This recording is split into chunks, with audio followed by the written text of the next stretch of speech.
34절부터 38절까지 본문 우리 양 집사님 본문 한번 읽어주셔요. 새 계명을 너희에게 주노니 서로 사랑하라. 내가 너희를 사랑한 것 같이 너희도 서로 사랑하라. 너희가 서로 사랑하면 이로써 모든 사람이 너희가 내 제자인 줄 알리라. 시몬 베드로가 이르되 주여 어디로 가시나이까? 예수께서 대답하시되 내가 가는 곳에 내가 지금 따라올 수 없으나 후에는 따라오리라. 베드로가 이르되 주여 내가 지금은 어찌하여 따라갈 수 없나이까? 주를 위하여 내 목숨을 버리겠나이다. 예수께서 대답하시되 내가 나를 위하여 내 목숨을 버리겠느냐? 내가 진실로 진실로 너희에게 이르노니 다 물기 전에 내가 3번 나를 부인하리라. 네, 그래서 오늘은 주님을 위해 목숨을 버리겠다고요. 네. 3번 부인하세요. 이렇게 제목을. 중요한 단어가 자극적입니다. 이제 제가 요즘에 이제 유튜브 제목이나 그냥 1분, 5분 설교 제목을 낚시. 가능한 한 자극적으로 꼭꼭 찌르는 방향으로 하려고 이 문학적 기법을 사용하려고 애를 많이 쓰고는 있는데 자극적이에요? 좋습니다. 그 책 작가들 그 책도요. 제목을 어떻게 쓰냐 되게 고민을 많이 해요. 제목만 바꿔도 팔린대요. 갑자기. 맞아요. 갑자기 다시 그 시대의 트렌드나 상황에 개정판 맞춰서 했는데 제목이 바뀌니까 팔린다. 사람 책 볼 때 제목 보고 목차 보지 뭐 내용을 보겠어요. 그렇죠. 그런데 이제 그랬어요. 그래서 뭐 그러니까 우리는 베드로는 예수님을 위해서 목숨을 버리겠다라는 그 인간적 의지를 표현하는데 예수님은 네가 나를 위해 목숨을 버릴 수 없다. 목숨을 버린다는 건 그런 의미가 아니다. 넌 날 3번 부인하게 될 거야. 이렇게 이런 식으로 하고요. 그게 이제 34절과 35절 다음에 6절에 갑자기 뜬금없이 이제 새 계명 얘기하시고 서로 사랑 얘기한 다음에 베드로가 갑자기 나와서 이제 나오는 얘기예요. 한번 읽어보면서 한번 천천히 읽어주세요. 영광의 십자가와 사랑의 계명. 예수님의 십자가는 하나님의 본체적 발산적 효과적 영광입니다. 그 영광의 십자가를 통해서 하나님의 그 사랑을 새 계명으로 우리 마음과 인생 역사 속으로 건네주셨습니다. 이는 예수님이 건네주신 새 계명으로 하나님의 사랑을 받은 자로 하나님의 사랑으로 우리를 세우신 하나님의 구원의 사역의 본질이라 하겠습니다. 그래서 이제 계명 엔톨레요.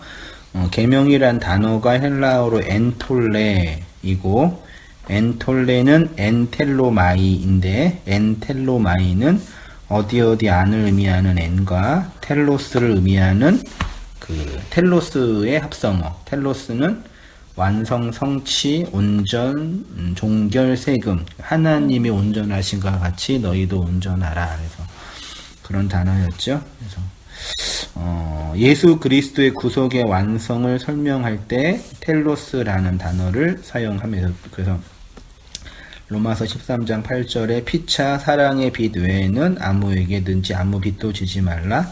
남을 사랑하는 자는 율법을 다 이루었다. 너희가 만일 경에 기록한 대로 내 이웃 사랑하기를 내 몸과 같이 하라 하신 최고의 법을 지키면 이게 다 이제 텔로스와 관련된 단어라고 이제 표현을 했습니다. 율법의 내용은 사랑이다. 성경은 사랑이란 율법의 완성이라고 했습니다. 결국 사랑은 율법이라는 내용을 통해서만 설명할 수 있는 이름만 있는 추상명사이지요. 최고의 법을 지키는 것이 최고의 법이 온전하게 되는 것이고 이 말씀은 최고의 법이 우리 안에서 완성되고 성취되는 것이고 그러면 계명이란 뭐냐면 어디 안과 완성의 합성어이니까 완성 안으로 성취 안으로 라는 의미였습니다. 그것이 곧 사랑이고 그렇게 하나님이 건네준 계명이 완성되면 그것을 사랑이라고 하니까 계명을 건네준 자와 계명을 받은 자가 서로 사랑으로 하나가 되는 거죠. 이게 되게 계명이라는 율법이라는 내용을 통해서 율법의 내용의 개별적인 항목 자체가 중요한 게 아니라 율법을 주신 율법을 건네준 자의 권위 안으로 들어가는 차원이죠. 이해되시나요? 그러면 그 권위 안으로 들어가는 차원은 받는 입장에서는 어떻게 이해를 해야 되죠? 그러니까 율법을 주신 자의 그 마음이 이해되는 거죠. 그건 이제 제가 뭐 내적인 생명이다, 내적인 생명력이다 등등으로 표현을 했는데, 하나님의 마음이 이해가 된다. 그렇죠. 그게 이제 율법이라는 이 코스모스의 세상에서 개별 항목과 조항으로 10계명이라고 예를 들어서 할 때, 나 외에는 다른 신을 두지 말라, 망령되이 걷지 말라, 안식일을 지키라라는 거를 내가 육체와 행위를 가지고 개별적으로 지켜야 할 행동 양식과 규범으로 말하기 이전. 이게 이제 그렇게 생각하는 이유가 외적 억압으로 이 말씀을 보기 때문인 네. 거죠. 아까 표현대로 하면. 그렇게 외적 억압으로 보지 말고 내 안에서 드러나오는 내적 생명으로 보면은 무거운 짐이 아닌 거죠. 막 내가 지키고 안 지키면 벌 받고 하는 차원이 아니라. 그래서 구약의 시인들이 성경과 구약의 모세오경, 구약의 성경은 모세오경이 대부분이었으니까 그걸 보면서 내가 너무 사랑스러워서 새벽에 일어나고 막 새벽에 눈 뜨고 막 묵상하고 사랑스러운 계명이라는 게 그 안에 있는 개별적인 내용이 그 계명을 주신 하나님의 그 마음으로 들어오는 거죠. 그 정도로 이렇게. 그걸 제가 이제 계명을 건네준 자와 계명을 받은 자가 서로 사랑하는 것이고, 우리가 우리의 행위로 하나님을 사랑하는 행동을 하기 이전에 하나님의 사랑이 되는 차원입니다. 그 다음은 우리 잠깐만 네. 질문이 있는데요. 네. 이 외적 억압이라는 이 말 자체가 약간 부정적인 뜻을 내포하고 있잖아요. 네. 근데 제가 주일날 어떤 형제님의 그 이야기를 들었는데 이 외적 억압이라고 표현하기보다 그걸 뭐라고 얘기했더라? 정확하게 기억이 안 나는데, 외적 규범? 그렇지, 꼭 억압이라고 말할 필요는 없지 않지 않냐. 그쵸. 그러니까 왜냐하면 주어진 게 모두 다 율법적인 거고 규범적인 거고 형식적인 건데 그게 꼭 억압이라고 말하면 되게 이렇게 사람이 딱 부딪힐 때 그게 부정적으로 다가오지 않느냐. 그러니까 어쨌든 규범이나 율법을 주신 것은 처음에 다가올 때는 억압으로 다가올 수도 있는데 그게 우리 안에 바운더리니까 우리 그 외면에 있는 그러니까 꼭 이렇게 억압이라고 외적 억압, 내적 동기라고 꼭 이렇게 표현하면 약간 좀 너무 상충되지 않느냐. 그러니까 그런 측면에서 봤을 때 일반 교회에서 이거를 이제 해석하는 방법이, 우리는 이제 율법을 이제 하나님의 마음으로 해석하는 게 중요하다라고 표현을 하잖아요. 진리적인 차원에서. 그런데 이제 이 진리에 대해서 이해가 이제 없는 측면이나 그걸 중요시 않는 이제 외부의 교회의 일반 교회적인 측면에서는 이 율법을 어떤 식으로 이제 해석을 하냐면, 아까 사모님 말씀하신 대로 율법은 그렇게 나쁜 게 아니야. 어차피 이거를 이런 규범을 지킴으로써 결국 우리한테 좋은 거를 주기 위한 어떤 규범들이야. 또 이렇게 해석을 하잖아요, 사실. 네. 그러니까 예를 들어서 뭐 교통 질서를 지키는 게 너네들을 억압하고 어떤 걸 하지 못하게 하는 그 규범이 아니라 너네들을 안 다치게 하고 어떤 보호 장치로 주는 율법이야. 이렇게 해석해서 율법은 선한 거야. 이렇게 또 해석을 하시더라고요. 그렇게 되면 사실 어떤 면에서는 윤리 도덕으로 그 표피적인 것으로 취해서 그냥 우리 인간한테 좋은 그 규범으로 그냥 취할 뿐이지, 하나님 그 이면에 있는 마음은 또 가져가지 않는 그 상태로 또 머무를 수 있는 거죠. 어떤 면에서는. 그 형제가 이제 표현했던 거는 하나님의 말씀을 억압으로 좀 표현하는 게 좀 부담스럽다라는 표현인 거잖아요. 네, 맞아요. 그렇죠. 그런 의미에서는. 근데 이게 내적인 생명과 대조적으로 하려고 억압이라는 단어를 쓴 것 같아요. 내면에서 흘러나오는 자생적이고 좀 그렇지만 내면적이고 그러니까 순수 자생적인 측면에서의 생명과 외적인 억압에 의해서 들어오는 폭력적인 그 율법과 이걸 대조하려고, 그러니까 내가 말하고 싶은 의도는 우리가 신앙생활을 하는데 하나님의 말씀이 외적인 규범에 의해서 억압돼서 하는 것 차원이라기보다는, 그거보다는 하나님의 씨가 내 안에 들어와서 나를 죽이고 해체해가는 과정에서 경험되는 내적인 생명으로 하자. 요거를 강조하고 싶어서 억압이라는 단어를 썼고 또 한 가지는 말씀이 내 안에 밖에 들어올 때 무조건 억압으로 일단 들어온 건 그건 사실이에요. 아, 그래요? 예.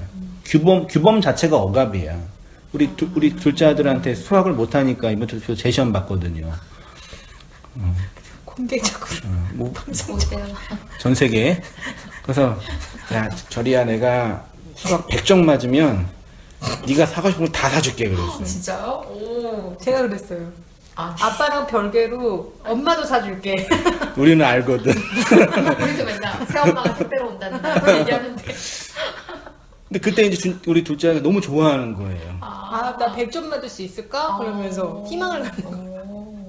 그러니까 아빠의 그 말이 그렇지. 나한테 좋은 걸로 다가오는 건 느끼지만 내 안에 없었던 수학 공부에 대한 내적 생명을 자극하는 언어처럼 들리는 거잖아요. 그 억압에 의해서 움직여지는 거. 그쵸. 맞잖아요. 그쵸. 그리고 엄밀히 말하면 사실 어쨌든 그런 규범들은 사회 규범들은 우리를 지키고 보호하는 걸로 장치로 주어졌지만 사실 그 규범이 없으면 사실 대부분은 마음대로 살걸요? 그렇죠. 그래서 그 옛날에 미국의 그 퍼지라는 영화에서 24시간 동안 살인이 허락된 그 주가 된 거예요. 그 공포 영화 있어요. 더 퍼지라는 거. 그러니까 살인이 허락된 거예요. 그 난리가 나는 거예요. 다 죽이고. 규범을 없앤 거지. 그런 측면에서 보면 그런 규범은 사실 억압이 맞긴 맞죠. 그 억압인 거죠. 그러니까 말씀이라는 측면이 좀 부정적일 수 있는데 그렇게 그러니까 하나님 주신 게 선한 건데, 그러니까 진리를 알고 나면 그게 나쁘다고만 볼 수 없는 것들이고 또 꼭 나쁜 건 또 아닐 수도 있는데 외적 억압이라는 이 말 자체로서 너무 이게 또 나쁜 걸로 치부되는 그쵸, 게 그러니까 아니냐, 부정적인 심리적으로 걸로, 부정적인. 심리적으로 하면 무조건 억압이에요. 이건 자명해요. 그러니까 외적으로 주어오는 모든 것들은 다 억압이에요. 그러니까 그건 맞아요. 무슨 말인지 알겠어요. 그러니까는 이게 그러니까 그 형제는 그냥 하나로 보면 그렇죠. 하나의 측면에서 보면 아가조스 되는 선이 그러니까 성과 악이 하나고 빛과 어둠이 하나고 그쵸. 그런 차원에서 그런 걸로 보면 주신 건데 그걸 굳이 억압이라고 표현하는 거는 이거는 하나로 봤을 때 차원은 선이지만 하나로 보지 못하는 차원에서는 억압이 되는 거죠. 네, 이해는 충분히야. 네. 그냥 그렇게 말할 수도 있어요. 이제 설교자가 가르치는 의도적인 측면에서는 계속 이 그쵸, 말이 억압이라고 계속 할 나오고 수밖에 있다고 없죠. 요즘 들어서 외적 억압과 내적 동기가 계속 나오고 있다고. 왜냐면 근데 이렇게 묶여있는 분들이 많으니까 그런 대상을 향해서 말씀하시는 그렇죠. 거니까. 우리 교회 여전히 외적 억압으로 교회 오는 분들이 많이 있으니 의도적으로 공격하는 거죠. 내가. 그렇죠. 목사님 입장에서는 그렇게 말할 수밖에 없는 입장인 거죠. 그렇죠. 그러니까 내가 하나님 니네들의 행복에 관심이 없다 이렇게 말하는 것처럼 근데 그건 좀 그렇게 얘기하는 그런 반론은 충분히 가능해요. 근데 그건 이해하면 돼. 네. 용어 의미의 차이니까. 네, 그렇죠. 자, 그냥 읽어주세요, 한 분이. 이렇게 서로 사랑하면 서로 사랑이 되면 어떤 결과가 따라오냐면 모든 사람이 너희가 내 제자인 줄 알리라고 합니다. 여기서 사랑하면은 사랑이라는 행위를 하면이라고 하기 이전에 너희가 서로 안에 사랑을 가지고 있다면 아가페 에코 에네 알렐론이라고 해야 합니다. 이렇게 예수님이 십자가에서 완성한 율법이 우리에게 새 계명으로 자유와 용서와 안식하게 하는 계명으로 주어지면 그것이 우리 안에서 계명이 완성되는 것입니다. 그것을 사랑, 아가페라고 하고 그 사랑을 행하는 것을 아가파오, 사랑한다라고 하는 것입니다. 그러니까 외적 억압과 내적 생명이 이꼴이 되는 상태를 이제 온전이라고 할 수 있죠. 그렇죠. 예, 신앙적 카타르시스나 그리스도와의 연합에 이 세상에 주어진 모든 것들이 나의 생명을 증명하기 위한 선의 자료니까. 근데 그 경험을 하면 개꼬리에서 항모가 되는 거죠. 그렇죠. 근데 항모로 또 살면은 엔트로피 법칙에 의해서 또 개가 되니까 이해되시나? 그렇죠. 그러니까 그 사랑의 연합, 육체적 연합의 카타르시스를 경험하고 그게 끝나면 또 다시 또 타자로 살잖아요. 타인으로 또 다 떨어지자 말하자면요. 그렇다 법적인 부부가 아닌 건 아니잖아요. 그것처럼 그런 이유가 그렇지. 그리고 이제 이번 주에 설교했던 것도 죽고 살고 죽고 사는 신앙의 성숙이라고 보는 거죠. 그렇죠. 네, 성장과 성숙. 성도의 그 삶의 여정은 사실 그 하나를 품고 있지만 삶의 역사 속에서 어떤 외부적인 그 율법을 경험할 수밖에 없고 그쵸. 그 육적인 거에 매일 수밖에 없는 하나가 필요한. 그러니까 그 말하자면 이제 그 완전의 자리에 올라갔던 그런 류의 그쵸, 사람들은 이 불완전한 완전이라 표현할까요? 네네. 예. 온전하지만 완벽하게 완성되지 않는 그 불완전성을 인정하지 않는 거죠. 그렇죠. 그러니까 영원히 종교적 카타르시스를 유지할 수 있다고 생각하는 거죠. 그걸 이제 감정적으로는 불가능하니까 지적으로 완성할 수 있다. 그게 소위 말해 영지주의적인 관점인 그렇죠. 거죠. 그러니까는 7로 완성이 된 7의 날을 살면서 8로 안식을 하지만 여전히 우리는 6이라는 날을 살잖아요. 그러니까 그거를 인정하지 않는 이유 중에 하나가 그 7로 완성되셨다는 분들이 나는 이미 이제 이전 것은 지나갔도다 새 것이 되었도다 그 상태로만 계속 이제 인식을 하시면서 사시는 건데 그거는 어떤 면에서는 솔직히 자기 자신을 들여다본다면 그건 그냥 자기 체면인 거죠. 그러니까 그러니까 우리가 밥 먹고 이게 풍요로운 배부름 상태에 있지만 또 이 에너지가 소모되니까 또 배가 고파지는 것과 똑같은 현상이거든요. 그거를 부정하면 안 돼. 근데 그걸 이제 부정하는 심리가 이제 좀 신앙 종교적 실제로 그런 종교적 왜 부정하는 거예요, 근데? 왜 그럴까? 그거를 이제 뭐 왜 부정을 그러니까 진리적인 측면에서 이론상으로 말씀을 하자면 그게 이제 하나님과 대적되는 너로 있는 상태로 이해하기 때문에 부정하시는 거예요. 이게 이제 연합되지 않는 상태로 이해하기 나쁜 때문에. 거라고 이제 윤리적으로 문제 있는 행동이라고 보기 때문에 그런 건가요? 종교적 측면에서 신앙적 그러니까 측면. 진리적인 측면. 이분들이 요구하는 그 진리적인 측면은 그렇게 되면 배고파진 걸 인정하면 비진리가 되는 거예요, 이분들의 생각 속에서. 그러니까 하나님과 내가 타자로 있으면 안 돼요. 너로 있으면 안 되는 거예요. 완전히 연합됐으면 그냥 합쳐진 거잖아요. 이 합쳐진 상태로 계속 살아져야 되는데 이게 천국의 상태고 이게 안식의 상태라고 생각되고 그렇게 실제로 살아요? 이게 나의 나됨이라고 생각하시는 그 이론상에서는 이게 이렇게 분리가 되면 그럼 또다시 하나님이 대적의 상태로 너인 상태로 되기 때문에 그래서 이분들은 하나님을 하나님이라고 부르지 않고 주여라고 부르지 않고 그 이론에서 주여 주여 하는 자마다 다 천국에 들어올 것이 아니요라는 그 기절을 갖다가 쓰시는 거죠. 허봐 주여 주여라고 부르면 안 된다고 하잖아. 그건 불법을 행하는 자들이라고 하잖아. 주여라고 부르는 대상이 있다는 건 여전히 하나님이 내 밖에 타자로 있는 그 상태를 말하는 거야. 그렇게 부르는 너 자체는 하나님과 대적된 상태로 여전히 있는 너가 있는 거야. 너가 그렇게 같이 합쳐진 완전한 연합이 되지 않는 상태를 너 입으로 지금 시인하고 있는 거야. 너는 여전히 불완전해. 넌 여전히 반쪽이야. 그래서 너는 아니야. 라고 계속 말씀하시는 거예요.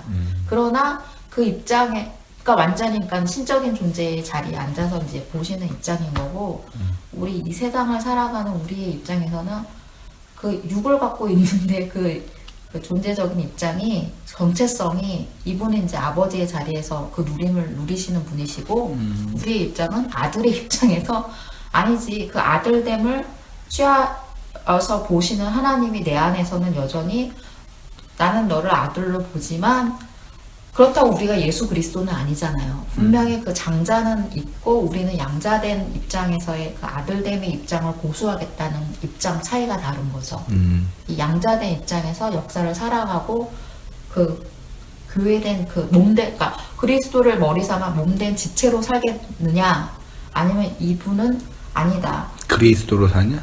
그죠. 그리스도로 완전히 연합돼서 그러니까 이분이 그러니까 이쪽에서 주장하는 바는 뭐냐면 그 머리조차도 이 발이 끌고 가지 않으면 머리가 따라오지 못한다. 이 입장이더라고요. 얘기를 들어보면 발로 걷는 건 이 지체된 우리가 끌고 가는 거다. 영이신 그분은 우리의 육체를 소속고로 해서 끌고 가셔야 되기 때문에 오히려 반대로 그 영이신 하나님을 우리가 끌고 가는 입장이 돼버리는 거예요. 근데 그렇게 되면 진짜 머리와 발이 뒤바뀌는 상태인 입장인 걸로 저는 보거든요. 그 불안전한 온전을 인정하면 안 되나? 불완전한 온전. 근데 육을 입고 있는 한 그렇게 완전한 신적인 자리에 앉는 거가 가능하냐 말이죠. 그거는 진짜 우리의 육이 죽었을 때나 영적인 존재로 완전히 근데 연합된 상태지. 그게 여태까지 기독교 역사 속에서 이렇게 밝혀온 걸로 완전하게 될 수 없다라고 얘기하지 않아요? 이렇게 종교적 그 엘리트주의가 강한 거지. 그러니까 그거를 이제 한쪽에서는 그렇게 말하는 거는 영지주의야 라고 이제 말을 하는 거고, 이분들이 이제 말씀하시는 거는 그 영지주의가 그러니까 어떤 면에서는 영지주의로 보여요. 그러니까 이거 내가 신앙적으로 온전하다는 증명을 할 수 있는 유일한 방법은 지식뿐이 없는 거예요. 그렇죠. 그래서 관념적이죠, 사실. 그러니까요. 그러니까 현실은 육체가 있기 때문에 증명이 안 되고 감정도 당연히 안 되니까 지식은 내가 이렇게 배울 수가 있고 그렇죠. 문자로 소유할 수가 있으니까 그래서 그렇게 지적인 이 뭐냐 탐구의 나쁘게 말하면 지적인 좋게 말하면 열정이고 탐하는 나쁘게 말하면 탐하는 거지. 내가 모르면 큰일 나는 거니까. 그렇죠. 거기에 이제 갇혀 있어서 그렇죠. 더더군다나 이제 언어학적인 발전과 게마트리아적인 히브리 언어에 대한 해석들이 이렇게 발전해 가면서 이게 새롭거든 또. 그게. 그렇죠. 기존에 보지 못한. 이것도 한 몇 년 지나가면 또 이제 또 고만고만해질 것 같아. 내가. 그리고 이제 결정적으로 이걸 많이 다 지식적으로 안들. 예. 사실 이건 정말 지식이고 관념이잖아요. 어떤 면에서는. 맞아. 그러면은 내가 전에도 말씀드렸듯이 내가 만약에 알츠하이머가 걸리거나 치매가 걸렸을 때 그 지식이 모두 내 몸에서 날아가 버리면 나의 존재는 뭘로 증명이 될 거냐. 그쵸. 그 문제가 이제 있죠. 그러니까 아무 소용 없는 거예요. 내가 성경을 아무리 해박하게 지식으로 알고 있고 이걸 이해하고 받아들였다 하더라도 내가 누군지 내가 모르는데 누군지 지금 모르는데 이름도 다 까먹었는데 그걸 어디다가 부여잡고 그 구원을 얘기를 할 거냐. 그렇죠. 네. 거의 이게 이제 지난주까지 십자가, 쾌계명, 영광, 서로 사랑, 계명의 완성에 대해서 이제 사랑이라는 외적인 행동을 하기 이전에 제 표현은 외적인 행동을 하기 이전에 내면적 생명의 어떤 원리, 생명력이 있어야 된다. 그런데 우리 인문학적으로 표현을 하면은 내공, 내면의 안정감, 외부의 환경에 의해서 영향을 완벽하게 진공 상태로 받지 않을 수는 없지만 그래도 내면이 어느 정도 틀이 있으면 외적인 환경에서 이게 이게 결국 해석 능력이라고 저는 해석 능력, 이해 능력, 공감 능력이라고 보여지거든요. 그런 측면을 이제 사랑이다 라고 표현을 한 거예요. 이제요.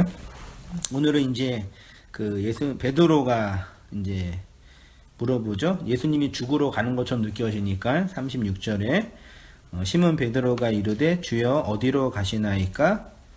베드로가 주여 그랬네요. 젠. 그럼 그렇게 말하겠지. 아직 건너오지 않았다 얘는. 이때는. 바울도 주여 했어. 근데 그걸 어떻게 말씀하시냐면요. 그건 아직 성경이 완성이 안 돼서 그래.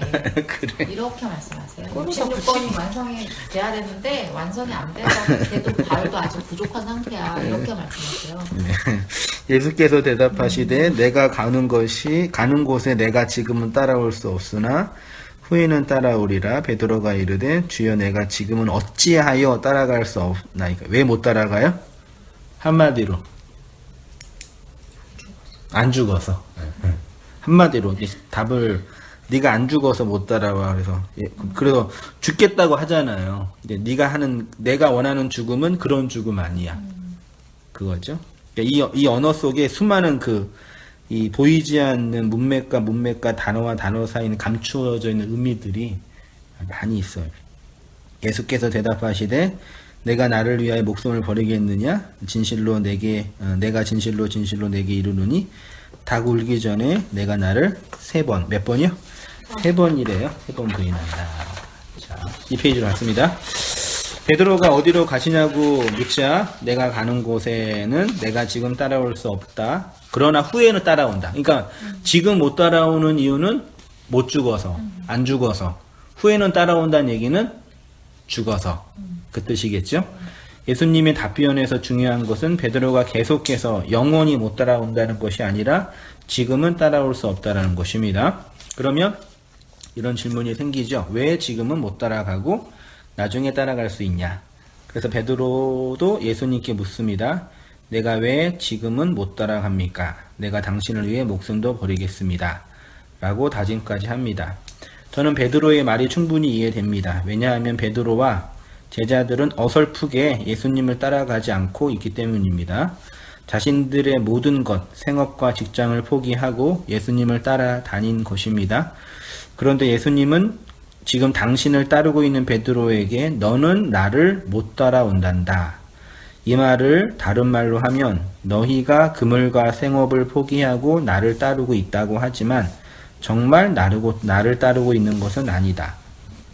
진짜 나를 따르는 것은 그런 것이 아니다. 이 말을 들을 때 되게 힘들었겠다, 베드로가. 베드로가 이해했겠어요? 아, 이해를 못했나? 사탄아 물러가라 그러고 이해를 못했겠지. 아직 몰라. 예수님 방법은 완전 수술이야, 수술. 수술의 방법. 그죠? 수술이 아니 이식 아니야? 근데 베드로는 3년 따라다녔잖아요. 그 건의를 인정했잖아요. 그 수많은 이적과 기적을 했잖아요. 그러니까 건의가 있으니까 누울 수 있는 거지요. 맞아. 그러니까 집사님도 한번 1,000억 잃어버리고 아니 천억이 없어. 알던 모르던 간에 넌 다 따라다녔는데 너는 나를 못 따라온다 이렇게 얘기 딱 단정지어서 말했을 때는 힘들었을 것 같은데. 그렇죠. 베드로가 열받았겠죠. 버리고 베드로가 나이도 더 따라다녔는데 많지 않나요? 그랬네. 호적어장할 때가 나이에 집착하는 건 대한민국입니다. 아니, 예수님 33살 돌아가서 많았을 것 같다. 이런. 그랬어요. 베드로가 왜 예수님을 따르지 못할까요? 결론부터 말씀드리면 아직 3번 부인하지 않았기 때문입니다. 3번 부인해야 된대요. 사람이 예수님을 따르기 위해서는 3번 예수를 부인해. 이거 무슨 교리가 있다, 이야? 우리가 예수님을 따르기 위해서는 예수님을 몇 번 부인해야 돼요? 3번 부인해야 저도 돼. 그래서 이거 많이 고민했다. 예전에 나 몇 번 부인했지? 몇까지 부인해봤지? 그러면 이제 두 번은 해본 것 같은데 3번까지야. 베드로가 예수님을 부인한다는 건 무슨 의미가 되냐? 그게 이제 중요하겠죠, 해석학적으로요. 예수님은 당신을 따르기 위해서 우리 자신을 부인하라고 했지, 예수님을 부인하라고 하지 않으셨습니다. 우리의 욕심과 욕망을 버리고 예수님을 따라야 하지 않겠습니까? 예수님도 친히 이렇게 말씀하지 않으셨습니까? 예수께서 돌이켜 베드로에게 이르시되 사단아 내 뒤로 물러가라. 너는 나를 넘어지게 하는 자로다. 내가 하나님의 일을 생각하지 아니하고 도리어 사람의 일을 생각하는도다. 이에 예수께서 제자들에게 이르시되 누구든지 나를 따라오려거든 자기를 부인하고 자기 십자가를 지고 나를 따를 것이니 누구든지 제 목숨을 구원하고자 하면 잃을 것이요 누구든지 나를 위하여 제 목숨을 잃으면 찾으리라. 우리가 예수님을 따르기 위해서는 자기를 부인하고 자기 십자가를 지고 예수님을 따라야 합니다. 자기 목숨을 구원하고자 하면 안 되고 예수님을 위해서 자기 목숨을 버려야 한다고 합니다. 그런데 13장에서는 예수님은 베드로에게 나를 3번 부인하게 될 것이라고. 앞뒤가 안 맞죠? 앞에서는 나를 따라오려거든 자기를 부인해야 된다 그러는데 예수님은 베드로에게 너는 나를 부인하게 될 거다. 그렇죠? 그러면 이제 요거를 어떻게 해석하냐면 앞에 있는 거는 도덕적 계명이 지켜야 할 윤리적 계명이 되고요. 뒤에 있는 거는 지키지 말아야 할, 그렇게 해서는 안 되는 율법적 계명이 된 거죠. 그러니까 베드로는 예수님을 3번 부인하면 안 되는 거예요. 예수님을 3번 부인하는 건 옳지 않은 거예요. 우리가 이론상으로. 이 세상이 말하는 자기를 부인하고 자기 십자가를 지고 쫓아가는 게 옳은 거고 예수님을 3번 부인하는 건 나쁜 거라는 얘기죠. 이렇게 이제 요 본문을 딱 해석해서 요거는 나쁜 거, 요거는 좋은 거. 베드로 예수님 3번 부인했는데 여러분은 부인하면 안 돼요. 네, 그렇죠. 이렇게 이제 도덕적 계명으로 집어넣으면 아주 강력한 외적 억압이 되는 거죠. 보통 외면적으로 그렇게 다 알고 있죠. 그렇죠. 그래서 나 부인하면 안 되니까. 되는구나. 난 시인해야지. 이렇게 억압을 딱 만들어서 계명이 딱 들어가니까 내적 생명 자체가 중요하지 않는 차원이 되는 거죠. 그런 측면에서. 이게 그래서 되게 오히려 굉장히 힘든 덕이가 됐을까. 예수를 꼭 붙잡게 만드는 어떤 그 그렇죠. 구절이. 네, 그러니까 예수를 붙잡는 건 맞는데 그 예수가 외적인 억압으로 다가오는 예수라는 얘기죠. 내적인 생명으로 내 안에서 흘러나오는 생명력이 아니라 그걸 안 붙잡으면 큰일 나는. 우상으로서의. 그러니까 어린 아이를 다룰 때는 외적인 억압으로 다룰 수밖에 없어요. 그래서 우리 큰 둘째 아이한테도 시험 100점 맞으면은 상을 준다라는 건, 그러니까 수학에 대한 내적 생명에서 나와야 되잖아요. 네네네. 수학을 그렇게 하기는 거의 불가능하잖아요. 그렇죠. 공부라는 거 자체를. 근데 좀 재밌대, 이제. 그러니까 이 외적 억압을 계속 주면서 하다가 보면 재미도 맛들 수 있으니까 하는 거잖아요. 그래서 성격 공부도 계속 해야 되는 거죠. 당연하죠. 적당하게 이렇게 억압도 하면서 혼내기도 하면서 한따까리도 그렇죠, 하면서 그렇죠. 끌고 가면서 하면서 막 이렇게 그 밀당. 그게 힘들더라고요. 그러니까 목회는 이 현실 목회는 진짜 밀당인 것 같아요. 네, 맞아요. 당근과 채찍을 적당히. 그래서 그냥 진리가 돼서 그냥 그 상관없이 그냥 편안하게 난 진리를 전하고 그런 마음이 충분히 이해는 되는데. 너무 달래만 줘도 안 되고. 그렇죠. 너무 달래만 주면 이제 기복주의가 되는 거고, 너무 또 이제 책임만 주면 또 이제 저분이 되는 거고. 아, 근데 그러면 저기 궁금한 게, 예수님은 사실 어렵고 달래지는, 달래셨나? 그냥 예수님은 그냥 선포만 시작하셨어요. 예수님은 사람에 대한 이해가 여기 아주 깊으셨죠. 사람에 대한 이해가. 그래서 네. 어렵고 달래셨나요? 예수님은요. 근데 성경에는 그런 얘기가 안 나오지. 없잖아요. 필요 없죠. 그래서 그것만 취해서 그걸로 또 막 이렇게 하시는. 그래서 성경 해석이나 신학은 모든 학문의 꽃이라 그랬어요. 사실은 인문학적인 배경과 철학적인 걸 다 공부하고 나서 마지막에 이제 딱 공부해야지 신학이 더 깊이가 있는데, 오늘날은 반대가 되죠. 성경에 대한 이해나 신학적인 이해를 인문학적인, 그러니까 내가 그 조지신학책이나 인간론이나 인재론 책을 보면서 답답했던 게, 인재론 언약적인 관점에서의 종교적인 인간만 이해하는데, 그는 인간에 대한 그러니까 한 1%도 안 돼, 진짜. 그러니까 철학적이고 인문학적인 인간에 대한 이해는 너나 깊기 때문에, 그런 의미에서 이제 인간에 대한 이해가 너무 현저히 떨어지는 거죠. 그런 떨어진 상태에서 하나님에 대한 이해와 신학적인 얘기를 하려고 그러니까 무조건 이제 정죄가 되는 거죠. 그렇죠. 사실은 인간에 대한 이해를 바닥까지 좀 치고 들어가면 오히려 이제 자기 부인이 더 쉽게. 그렇죠. 일어날 수 있는데. 충분히 이 사람이 그러니까 다 이해가 돼요. 그러니까 일단 치료를 하고 진리를 전해주는 건 둘째 문제고, 이 사람을 이해를 하는 차원은 우선적으로 목회자한테 절대적으로 필요하죠. 그래서 의사가 인간을 수술을 할 때 외과적인 수술만 하는 게 아니라 인간의 생리적인 걸 다 파악한 다음에 수술을 해야지. 치과 의사도 다 파악한 다음에 이빨만 보지 요것만 보지 않잖아요. 근데 이게 이런 관점이 없는 거지. 목회자도 그러고 성도들도. 그리고 약간 그 심리적인 유대감도 되게 중요해요. 그게 이제 권위 아래에서의 안정감이지. 그 유대감이 없이 잘 안 들어가잖아. 그렇죠. 그러니까 다 대짜 놓고 그러니까 갖다 붙다 그냥 딱 만나자마자 진리만 딱 꺼낸 알맹이만. 그래? 그러고서 안 받아? 그럼 그냥 먼지 들고 나가. 너는 먼지니까 털어버리면 돼, 이렇게 되는 거죠. 그러면. 뭐 그런 방법도 없잖아 있지만 그런 거 방법적인 걸로 이제 고민을 할 때가 있어요. 사실은 저도. 그렇죠. 그래서 그 예수님은 어차피 3년도 같이 살았잖아요. 그렇죠. 밥 먹고 같이 있는 상태에서 그렇죠. 항상 얘기하다가 먹고 이 사탄의 자식아 얘기하고 욕했지. 만약에 그걸로 이제 진리가 됐다 안 됐다로 따지면 진짜 진리가 다 안 된 상태들의 사람들이잖아요. 사실 그 당시 사람. 그럼 맨날 우동하지. 사실 안 그러셨죠. 과도한 적용을 하는 건데, 아무튼 그 이제 그렇게 얘기하고 해서 18장 25절에 요한복음 18장으로 가면, 시몬 베드로가 서서 불을 쬐더니 사람들이 묻되 너도 그 제자 중 하나가 아니냐? 베드로가 부인하여 이르되 나는 아니라 하니, 대제사장의 종 하나는 베드로에게 귀를 잘린 사람의 친척이라 이르되 내가 그 사람과 함께 동산에 있는 것을 내가 보지 아니하였느냐. 이에 베드로가 또 부인하니 곧 닭이 울더라. 이렇게 나와 있어요. 이렇게 예수님을 부인한 베드로에게 부활하신 주님이 베드로와 조반을 먹으면서 다시 말씀을 나누시는 장면이 참 베드로 참 불쌍해. 예수님 내가 죽을 거예요. 그러니까 넌 못 죽어. 날 3번 부인해. 그리고 3번 부인하고 난 나쁜 놈이야. 예수님 내가 부인했어. 그러고 이제 생각 다시 정리하고 이제 사역 포기하고 이제 바닷가에 가서 이제 하고 있는데 예수님이 새벽에 나타나가지고 너무 또 줘가지고 또 그냥 뛰어 들어갔어요. 그냥 베드로만 뛰어 들어가서 예수님 그러는데 밥 먹으면서 야 좀 먹어봐. 먹어봐 그러면서 느낌이 온 거야. 아, 나 3번 부인했지 내가. 아, 큰일 났다.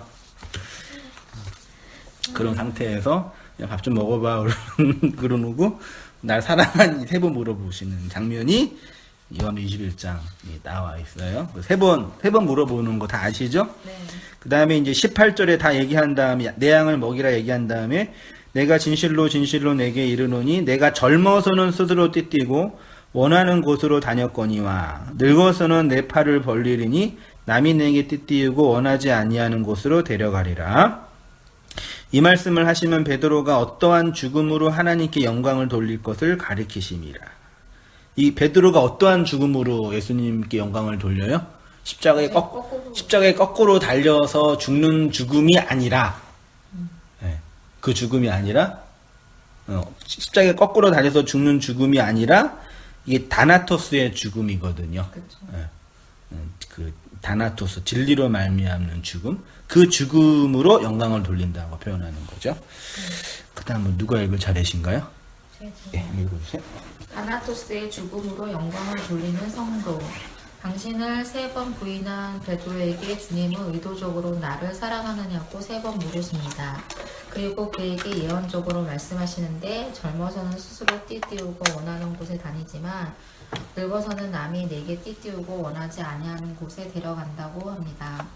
젊어서는 스스로 띠띠우고 원하는 곳에 다닌다는 것은 율법 아래 있을 때 율법에 의해서 율법의 법, 그러니까 외적 억압에 의해서 두려움과 공포, 권력과 욕망을 따라 끌려다니지만 늙어서, 즉 어른이 되어서는 진리에 의해서 끌려가는 삶을 살게 된다는 것입니다. 젊어서는 스스로 내가 원하는 것을 하는 것처럼 보이고 늙어서는 다른 사람에 의해서 끌려가는 모습처럼 보이지만 사실은 반대입니다. 젊어서는 율법에 의해 끌려가는 것이고 자기 욕망, 늙어서는 진리가 넣어준 생명에 의해 끌려가는 것입니다. 이게 젊어서는 자기가 원하는 대로 가는다고 얘기하니까 자기의 내적인 생명에 의해서 자기가 스스로 원하는 자의적 판단과 자유의지로 가는 것처럼 느껴지는데요. 성경에서 젊은 사람, 어린아이는 율법 아래 놓여있는 사람이고 율법 아래 놓여있는 사람은 율법의 억압에 의해서 끌려가는 거죠. 그러니까 젊은 사람들이 자기가 좋아서 하는 것처럼 느껴지죠. 실제로는 자기가 좋아서 하는 게 아니라 외부에서 넣어준. 이 시대가 넣어준 그 억압에 의해서 넣는 거. 그래서 우리 강남 자매들이 말하면 노는 거 좋아하는 우리 자매들이에요. 근데 진리를 배우니까 아주 짜증이 난대. 그렇죠. 재미가 없어졌다. 그러니까 재미있는 게 없는 거예요. 그렇죠. 그렇게 되셨대요? 네. 돼 가고 있는 거죠. 그러니까 옛날에는 재밌었는데 지금은 해도 재미가 없대. 그만큼 옛날만큼 재미가 없는 그럼 거죠. 판이 바뀌어가고 있는 중. 그렇죠. 그러니까 뭐 전혀 안 하는 건 아닌데 옛날처럼 막 재미있게 하지를 못하는. 그렇게 짜릿하지 않겠지. 네, 물론 이제 그것 때문에 단지 진리만의 문제가 아니라 또 이제 나이도 들어가고 또 인생에 대한 성숙도 생기고 다양한 복합적인 요소가 있겠지만 분명한 거는 어렸을 때는 내가 원하는 걸 한다고 생각했는데 실제로 우리가 이 세상에 살고 있는 모든 인생들이 정말 자기가 원하는 걸 하고 있는 사람은 없죠. 거의 없죠. 이 세상이 요구하는 그 억압에 의해서 만들어진 거죠. 너는 운동을 잘하니까 축구를 해. 축구를 막 하고 축구를 하다 보니까 축구가 너무 재밌고 축구에 달란트도 있고 축구를 잘해요. 그래서 축구를 잘해서 세계적인 스타가 됐어. 난 너무 축구를 좋아하는구나. 내가 좋아서 하는 것으로 느껴지죠. 물론 전혀 틀린 건 아니겠지만 한편으로는 외부가 부모가 환경이 이렇게 넣어준 억압인 거죠. 근데 그 억압이 내적 생명처럼 느껴지는 거죠. 율법은 다 그렇죠. 근데 그렇게 판이 바뀌어가면 되게 좋은 건데, 사실 근데 진리가 들어오면 삶이 좀 몸이 건조해지잖아요. 저는. 그러니까 이 옛날에 율법에서 누릴 수 있었던 감각들, 네네. 예, 그 흥미들, 네. 그게 이제 재미 없어지는 거죠. 그렇죠. 사실 그게, 그러니까 의미가 사실 없어지잖아요. 그러다 보니까 삶도 사실 좀 몸이 건조해지더라고요. 근데 그러다 보니 이런 걸 이제 먼저 체험으로 안 입장에서 특히 그런 젊은 친구들한테 이걸 말을 못 해주겠는 거예요. 미안해서 지금 남은 삶이 너무나 많은데 그 어떤 이렇게 말초적인 이렇게 즐거움이나 행복감을 이 진리로 다 이렇게 없애버리는 거 아닌가 싶은 그런 미안한 생각이 들어서 저 그쵸. 조카나 이런 젊은 애들한테는 차마 이거를 못 꺼내주겠는 거예요. 그러니까 그 뭐죠? 어떻게 말하면 좋을까? 양면성이겠는데 그 즐거운 감각 능력을 뺏는 거죠. 그렇죠. 옛날에 네. 그렇게 즐겁게 노는 게 즐거웠는데 그게 즐겁지 않게 이제 감각하지 못하게 하는 거죠, 말하자면요. 네. 근데 그렇게 되는 거는 즐거움을 못하는 즐거움 걸 수 있겠지만 또 한편으로는 인생을 덜 허비할 수도 있는 거야. 시간을 덜 허비하고 돈도 덜 허비하고 내적인 생명과 그 진리가 하나님이 예수가 우리에게 원하는 그 생명을 따라 살아가는 진짜 헌신의 삶.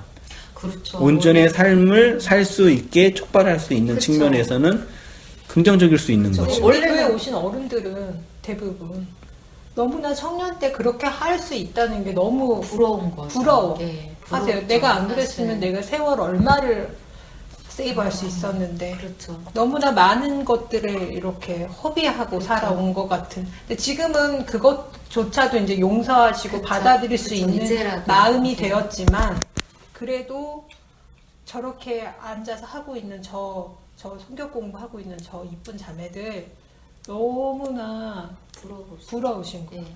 그러니까 그런 측면에서 봤을 때 사실 그런 목적에서 이제 건네주고 싶은 마음도 있으면서 한편으로는 너무 이제 이것까지 뭐 네가 굳이 뭐 힘들게 할 적게 난 그냥 나 혼자 갈게 그냥. 만드는 이거에서 못 해주고 저 이제 남편 같은 경우에도 그런 두려움 때문에 더 이제 못 들어오는 거죠. 사실 이제 그동안 즐겼던 아프리카로 보내실까봐요. 거세 당하는 두려움인가요? 그렇죠. 어떤 내가 지금 지금도 무미건조한데 여기서 더 무미건조해지는 어떤 그 누림을 못 반대로 누릴까봐. 활력을 찾으실 수도 근데- 있는데. 그러니까 왜 근데 뭐 인생을 전체 보면은 그렇게 재미있는 게 그렇게 많이 없는데 사실. 그러니까 우리가 단지 이렇게 스포츠나 이런 거 이렇게 감각하고 이렇게 즐기는 거 얼마나 인생이 무료하면 네 편 내 편 만들어 놓고 경기장 만들어 놓고 날아가면 와 그러고 잡으면 와 그러고 이런 규칙을 진짜 유치한 거 아니에요? 말하자면 우리 어렸을 때 땅 따먹기 할 때 땅 잡으면 좋아하는 거 똑같은 거잖아요. 그렇죠. 근데 거기에 막 수십억 원의 돈이 왔다 갔다 그러고 그러니까요. 뻘대 안으로 돈 집어넣으면 난리 나고 막 그걸로 사람 죽이고 살리고 그러니까. 스포츠가 완전 미친 거지 어떤 일에서. 그렇죠. 그리고 근데 또 한 가지 또 약간 좀 의문이 드는 거는 또 이 진리라는 어떤 이론 있잖아요. 우리가 이건 율법적인 거야. 표표적으로 보면 안 돼. 라고 하는 그런 이론으로 또 다른 율법을 만들 수도 있겠다라는 그쵸. 생각이 들어요. 그러니까 그러네. 이게 진짜 내가 내 안에서 들어와서 정말 이게 용납이 돼서 이렇게 해야 되는구나 라고 되어지면 상관이 없는데 그냥 이론으로만 들었을 때 3번 부인해야 된다고 했지. 그런데 나는 그 이해도 안 되어졌는데 그 이론만 갖고 있어서 3번 부인하려고 애쓰는 그런 것도 또 나오더라고요. 그것도 좀 조심해야 되겠네. 진짜 그것도 그러니까 또 다른 되게 율법을 만들 수 그렇죠. 있는 위험이 다분히 있다고 봐요. 사람이니까. 그러니까 어떤 면에서 나는 없음이어야 돼. 그 이론을 갖고 있잖아. 그러니까 무조건 나는 있는데도 불구하고 나는 없는 거야. 없다니까? 계속 이 이론으로 자기를 또 자기 체면을 거는 그의 아류들이 또 많이 나올 수도 있다는 거죠. 그렇죠. 아무튼 이제 젊음은 외적인 어가, 늙어서는 내적 생명이라고 이렇게 정의를 내리고요. 네. 그러면 베드로가 예수님을 3번 부인한다는 것에는 어떤 의미가 있냐? 성경에서 3. 아라비아 수로 3이라는 거는 또 수도 이게 되게 예민해요. 이것도 그 어떤 사람이 쓴 그 책도 한번 봤고 그러는데 아무튼 고대 히브리어는 아라비아 숫자가 없었다는 건 분명한 사실이고 또 자음도 없었고 모음도 없었고 띄어쓰기도 안 됐었고 상형 문자나 그림 문자로 주어진 거니까 실제로 뭐라 그래 숫자 있잖아요. 네. 어떻게 말하면 아둘람 굴에 들어갔던 사람이 몇 명이었죠? 300인가 400이죠. 400명이 300명이죠. 그리고 바알에게 무릎 꿇지 않은 몇 명이요? 3,000명? 7,000명. 7,000명이요? 그렇게 진짜 7,000명이었을까요? 인생에서. 어떻게 딱 떨어져 그게? 떨어지게. 7,810명. 그렇게 맞추기 되게 힘든데. 그러니까 숫자가 7,000은 아니었을 것 같아요. 그치요? 그렇죠. 아둘람 굴에 들어갔던 사람이 진짜 300명이었겠어요? 299명이면 어떡하려고. 310명. 그럼 베드로가 고기 잡을 때 153마리 있잖아요. 네. 153. 네, 이러고. 정말 153마리였을까? 성경의 말은 믿어야죠. 아니 숫자가 다 그걸 다 했을까? 다. 우리 어부들이 물고기 잡을 때 세요? 성경의 말을 했는데. 세요 안 세요? 안 세. 안 세. 그러니까 그 샜나 이번에도 공부할 때 바울이 에베소에서 3개월 동안 복음을 전했대요. 정말 3개월일까? 딱 90일. 그러니까요. 그런 이제 의문이 많이 숫자에 대해서. 근데 딱 떨어지는 그 수는 아니었겠다. 그런 이제 잠정적으로 그렇죠. 추측해 보고 그 안에 어떤 진리적인 복음적인 의미가 내포돼 있었겠죠. 근데 다만 의미가 분명히 있지만 언어가 변천하고 변질돼서 죽었으니까 그 의미를 정확하게 해석해내는 건 불가능할 뿐이죠. 근데 게마트리아라고 해가지고 히브리어 헬라의 모든 문자가 다 수가 다 있어요. 네네. 그 수를 다 해가지고 14대 해가지고 그게 있긴 있는데 재미있더라고요. 근데 그걸 다 이게 성경에 하는 건 좀 그러니까 그게 틀렸다가 아니라 워낙 해석하기가 어려운 조합인 거죠. 그런 측면에서는. 그렇지만 그걸 인정하더라도 그 중요한 성경의 수가 있어요. 그래서 제가 블로그에도 숫자 그걸 이제 사전에 있는 걸 올렸는데 한 A4 용지 50페이지에 그게요. 보다가 말았어요. 나는 이거 보기가 싫어. 블로그는 내가 보려고 올리는 거니까 누가 보라고 하기 전에 어떻게 밤에 천천히 보는데 네. 화가 나더라. 영어구나. 그쵸. 끝났어? 화장실 가요?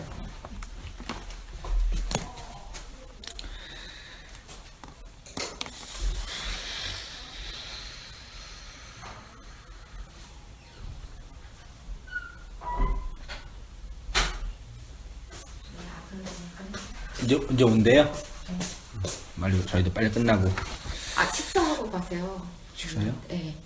식사하고. 예. 원래 좀 쌀국수 드시죠. 국수만 먹어요. 그런데 이제 중요한 수로는 어느 정도까지는 완벽하게는 아니겠지만 7은 언약이고 8은 이 땅의 사랑은 성도의 안식이고 9는 열이 되기 전에 9수? 4는 세상이고 복음이고 이 정도는 좀 관련이 어느 정도까지는 이렇게 설명할 수 있다고 생각이 드는데 3이라는 것만 한번 잠깐 이렇게 성구 몇 개만 찾아봤거든요. 창세기 1장 9절 한번 집사 읽어주세요. 네. 하나님이 이르시되 천하의 물이 한 곳에 모이고 묻이 드러나라 하시니 그대로 되니라. 하나님이 묻을 땅이라 부르시고 모인 물을 바다라 부르시니 하나님이 보시기에 좋았더라. 하나님이 이르시되 땅은 풀과 씨 맺는 채소와 각기 종류대로 씨 가진 열매 맺는 나무를 내라 하시니 그대로 되어 땅이 풀과 각기 종류대로 씨 맺는 채소와 각기 종류대로 씨 가진 열매 맺는 나무를 내니 하나님이 보시기에 좋았더라. 저녁이 되고 아침이 되니 이는 셋째 날이니라. 네, 셋째 날에 물에서 땅이 드러나고 땅에서 씨가 나오는 장면입니다.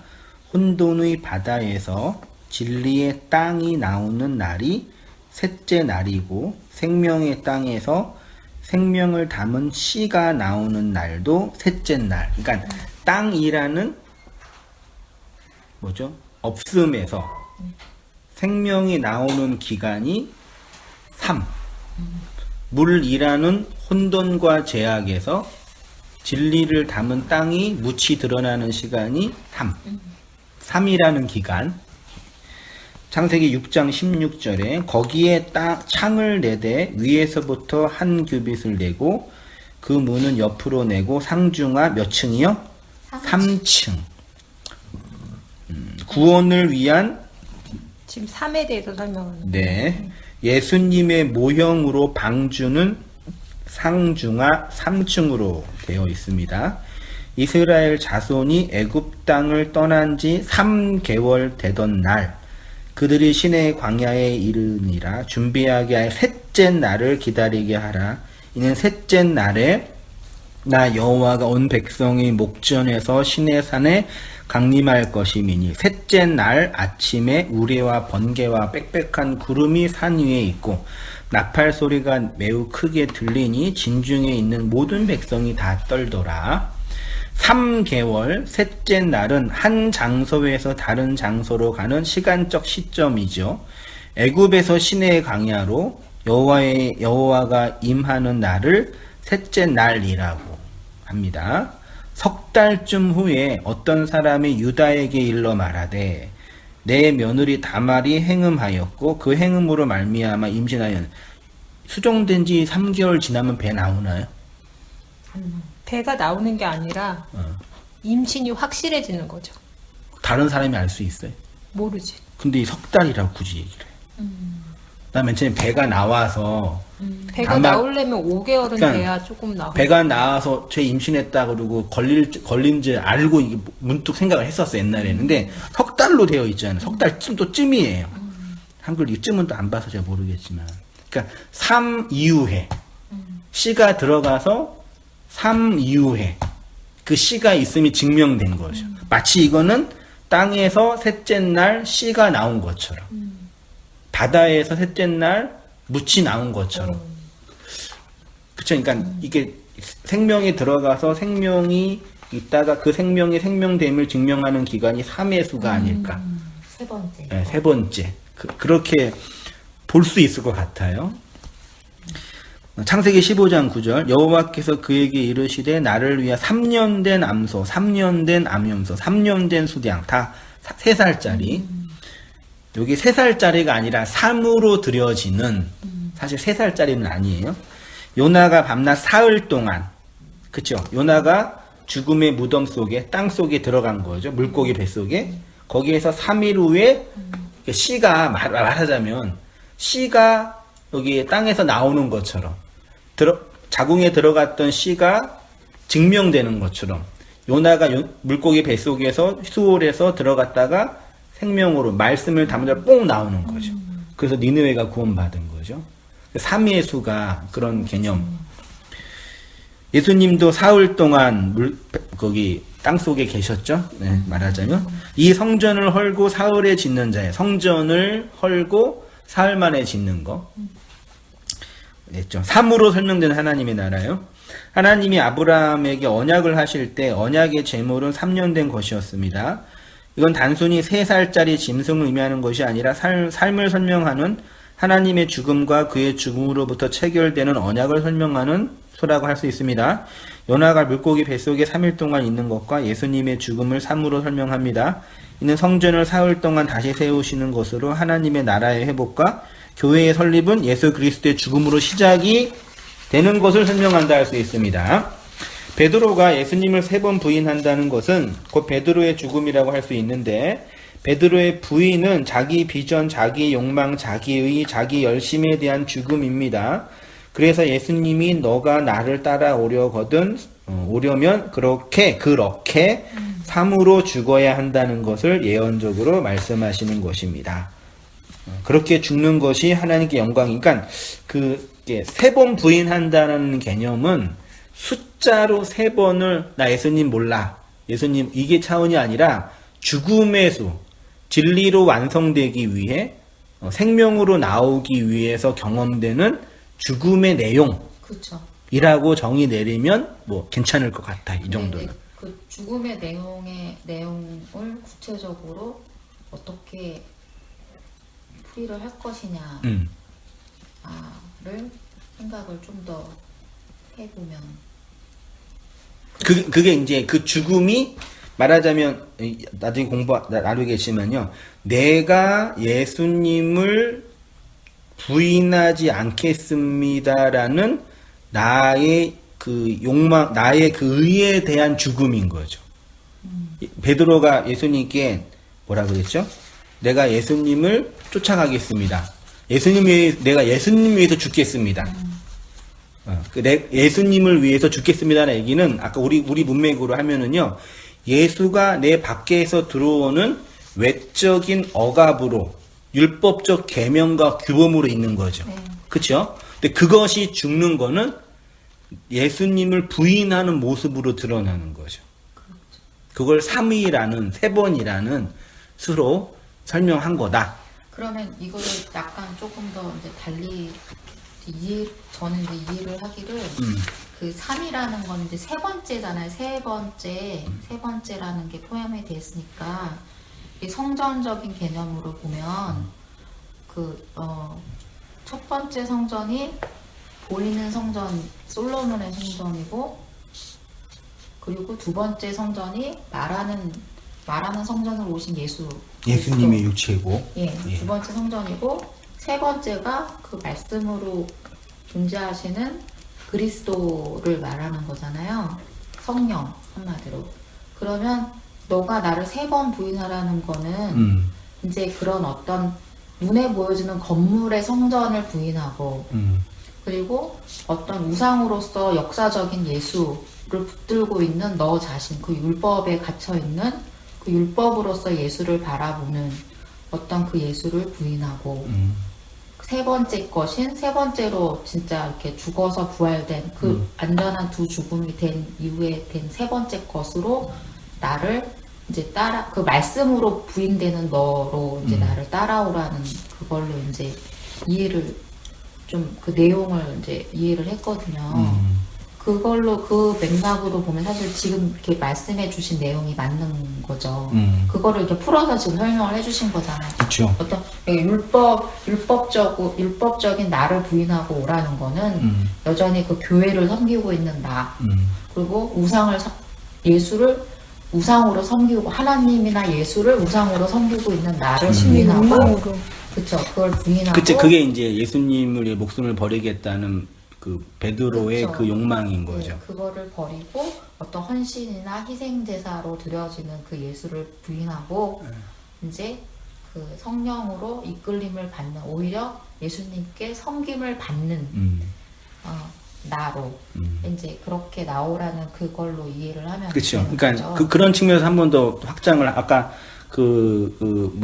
노아의 방주가 하나님 나라가 3층으로 되어 있는데 네, 성전도 3층으로 되어 있잖아요. 그렇죠. 번제단에서 한 번 죽고 그렇죠. 성소에서 한 번 죽고 그리고 지성소에서 죽어서 하나님의 온전이 되는 그렇죠, 거니까 그렇죠. 그렇게 이제 그 3번의 그 죽음의 강을 건너야 된다. 그렇죠, 그런 측면에서의 삶으로 설명되고 그렇죠. 그렇게 해야지 땅에서 생명이 돋아나오고 자궁에서 생명이 증명되는 그렇죠. 것처럼 네.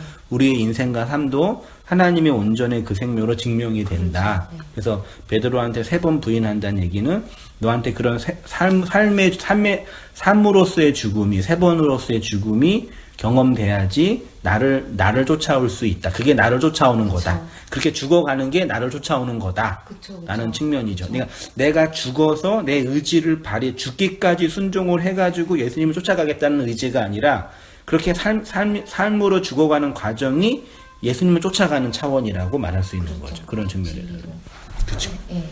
이게 저도 처음에는 어떤 그런 율법이나 어떤 성화주의나 어떤 개혁주의 입장에서 묵겠을 때는 그게 부인이 안 된 거잖아요, 사실. 그쵸. 어떤 의미에서. 그래서 되게 힘들었어요. 예수만 붙들고 있었는데, 안녕. 제가 저기 몸이 괜찮아. 건전지 어쩌고 저쩌고 하면서 뛰어달라고 그러는데요. 오늘 천천히 바꾸면 돼. 배고프다고. 지금은 괜찮아요, 집사님. 그냥 아까 건전지 하면서 띠띠띠띠 거렸는데. 아까 저 시간 거 보이시더라고요. 2시 반에 지금 몇 시예요? 2시. 네, 그게 베드로의 죽음이고요. 네. 그럼. 네. 자, 그러면 일단 읽어볼게요. 하나님께 영광이 되는 성도의 죽음. 여기서 말하는 죽음은 다나토스의 죽음입니다. 베드로가 다나토스의 죽음으로 하나님께 영광을 돌린다고 합니다. 성도가 하나님의 영광이 될 수 있는 이유가 여기에 있습니다. 그리스도인으로서 최선을 다하고 거룩하고 성결한 자로 노력하고 애써서 세상이나 하나님께 인정받는 차원이 아니라 삶으로 죽는 그 죽음으로만 하나님의 영광이 된다는 것입니다. 이렇게 예수를 따라가는 성도의 유일한 목적지입니다. 자기를 부인하고 자기 십자가를 지고 날마다 나를 따르라는 것이 바로 이 지점. 그게 우리의 부정. 죽음은 죽음인데 죽음의 의미와 내용이 다른 거죠. 이게 이제 신학적인 논쟁의 가장 큰 핵심이에요. 나도 죽음을 얘기하고 이 사람도 죽음을 얘기하는데 그 죽음 가지고 싸워. 그러니까 죽음의 의미가 다르는 거예요. 맞아요. 나는 혈기를 부려서 최선을 다하는 삶을 죽음이라고 생각하고 이 사람은 말하자면 그 혈기가 죽는 걸 죽음이라고 하는 거죠. 그러니까 인터넷 상이나 이런 데서 신학적으로 논쟁하는 건 사실 의미가 없어요. 몇 번 해봤는데 이게 안 돼요. 왜냐면요. 사용하는 언어의 의미가 달라. 근데 페북에다 이사야 34장에 있는 이 세상에 짝이 있다는 그걸 썼잖아요. 네네네. 그거 썼는데 어떤 분이 이거 왜 올렸냐고. 분명히 의도가 있는 거. 왜냐 그 짝은 신천지에서 많이 쓰는. 그 혹시 얘가 신천지가 아닌지 쪄보려고 해서 그냥 올렸는데요. 그 다음에 궁금하시면 설교 전편 들어보시라고. 잘하시네요. 몇 번 해보니까 저도. 그게 이제 그 날마다 죽노라. 하나님의 나라에 들어가려면 환난 3번의 죽음을 경험해야죠. 네네. 번제단에서의 죽음, 그 다음에 지성소의 떡상에서의 죽음, 향단에서의 죽음, 그 다음에 지성소에서 어디죠? 속죄소의 죽음, 시은 자의 죽음이 환난을 통과하는 거죠. 그렇죠? 날마다 죽노라 그리스도의 죽으심을 본받아. 성도가 본받아야 하는 예수의 죽음은 세상을 위한 헌신, 다른 사람을 위한 친절과 사회적 사업과 같은 착한 일이 아닙니다. 예수님의 죽음, 골고다에서 죽는 예수님의 죽음은 옛 성전의 죽음, 그 죽음의 본질은 우리가 우리의 힘과 의지로 충분히 만들어낼 수 있는 인간의 의에 대한 죽음. 그러니까 내가 내 힘으로 하나님의 의에 도달할 수 있다. 3번째 죽음을 통과해서 속죄소의 은혜의 보좌에 내가 충분히 도달할 수 있다라는 그 의지에 대한 죽음. 그러니까 여기서 근데 되게 분명하게 해야 될 거가 뭐냐면 그러니까 주변에서 반발이 많이 들어오는 이유가 그럼 뭐 이런 친절한 거 혜인이가 다 필요 없다는 거냐 이런 식으로 계속 이제 반발이 들어와요. 그렇죠. 그럼 그거를 이제 명확히 해주는 게 그런 행동이 전혀 필요 없다는 것이 아니라 그 행동을 하는 그 목적과 의미를 알고서 행하는 것과 네. 정말 알아야 되는 걸 모르고 그냥 막연하게 그 행위만 갖고서 그거 자체가 목적이면 문제가 있는 네, 거죠. 그게 진짜 문제가 있는 거라는 걸 말씀드리는 거다 이제 얘기를. 근데 이렇게 물으면 항상 그런 반론이 항상 나와요. 네, 네. 그럼 어쩔 수 없이 그런 거고요. 그래서 이제 예수님이 베드로를 향해서 예언적 예언을 하시고요. 삶으로 죽어 진리에 끌려가는 어른이 되는 것입니다. 이게 이제 결론으로요. 그래서 베드로가 예수님을 위해 목숨을 버리는 그림이 나오지 않고 예수를 3번 부인하는 자로 나오는 것입니다. 베드로가 십자가에 거꾸로 죽었다는 얘기는 그냥 뭐라 그러죠? 신화가 아니라 전승, 전설. 실제로 그럴 수도 있는데 그거 자체가 중요한 얘기는 아니에요. 그것을 베드로의 존재 자체에 대한 부인이고 자기 의와 자기 신념과 자기 확신에 대한 죽음이고 그렇게 죽어야 진리에 이끌려가는 어른이 되는 것이고 그렇게 죽어야 하나님의 영광이 되는 죽음입니다. 성도가 날마다 죽어서 무엇을 하겠다는 것입니까? 진리로 살겠다는 것이고 그것이 그의 죽음을 본받아 세 번째 성전으로 살아가는 성도의 현실입니다. 하나님은 우리의 이러한 죽음을 통해서 영광을 받으시고 하나님의 나라가 이 땅에서 확장되는 거죠. 다르죠? 내가 열심히 노력해서 사람들을 교회로 데리고 오고 열심히 헌신해서 예수님 믿는 사람들을 많이 만들어내겠다는 그런 표피적인 차원이 아니라 그 진리의 내용으로 이 세상에서 죽는 자가 하나님의 영광이 되는 거죠. 좀 개념 다르죠? 네. 이거 진짜 중요한 우리 무조건 이렇게 헌신을 하고 내 거를 버려서 이렇게 노력을 하고 이렇게 막 하는 차원 정도. 물론 그거는 이제 진리가 된 그 다음에 해야 되는 예, 어려운 현실적이고 기술적인 문제일 수 있죠. 그쵸. 본질적으로. 하나님의 영광이 그런 존재라고 했습니다. 예, 한 줄 혹시 뭐 느낌이나 소감이나 기타 등등이나 있으시면. 아이고. 13장 30. 뭐죠? 껐어요 이거는. 뭐? 네. 뭐야? 이거